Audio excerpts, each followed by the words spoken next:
Jesus blood దొరికింది. John 2 1982లో archaeologist excavations కోసం ఒక టన్నెల్ తవ్వుతూ ఉండగా ఒక చోట బ్లడ్ దొరికింది. దాన్ని ల్యాబ్కి సబ్మిట్ చేసినప్పుడు సైంటిస్ట్ ఆ బ్లడ్ని రీసెర్చ్ చేసి తేల్చింది ఏంటంటే ఆ బ్లడ్లో స్టిల్ లివింగ్ పార్టికల్స్ కాంపోనెంట్స్ సజీవంగా బ్రతికే ఉండడం. ఇది సాధారణ మనిషి బ్లడ్ సెల్స్ కన్నా పూర్తిగా భిన్నంగా ఉందని చెప్పారు. అది ఏ ప్లేస్ అని చూసినప్పుడు సరిగ్గా పైన జీసస్ని సిలువ వేసిన ప్లేస్.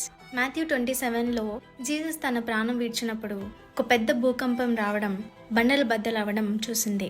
దానివల్ల 20 feet కిందకి బ్లడ్ కారటం, అది ఒక ముద్దల ఫామ్ అయి కింద ఉండటం, అదే ప్లేస్లో సైంటిస్ట్ తవ్వకాలు జరపడం, ఇది బయటపడడం జరిగింది. నార్మల్గా ఒక బిడ్డ పుట్టాలంటే మదర్ నుంచి 23 క్రోమోజోమ్స్, ఫాదర్ నుంచి 23 క్రోమోజోమ్స్, మొత్తం 46 క్రోమోజోమ్స్ ఉండాలి. కానీ ఈ బ్లడ్లో ఓన్లీ 23 క్రోమోజోమ్స్ మాత్రమే ఉండడం సైంటిస్ట్ గుర్తించారు. అది కూడా మదర్ నుంచి రావడం, మదర్ జీన్స్ మాత్రమే ఉండడం గమనించారు. ఒక మగవాడి స్పెర్మ్ లేకుండా పిండం ఏర్పడడం ఇది ఎలా సాధ్యమని సైంటిస్ట్ షాక్ అయ్యారు. దీన్ని బట్టి మరియా పరిశుద్ధాత్మ వల్ల గర్భం ధరించిందని, బ్లడ్లో ఇంకా జీవం ఉండడం వల్ల యేసు రక్తం పవర్ఫుల్ అని ప్రూవ్ అయింది. ఈ విషయాన్ని ప్రూఫ్స్తో సహా స్టాన్ఫోర్డ్ సైంటిస్ట్ ప్రెస్ మీట్లో చెప్పి వీటిలన్నిటిని డాక్యుమెంటరీ చేశారు.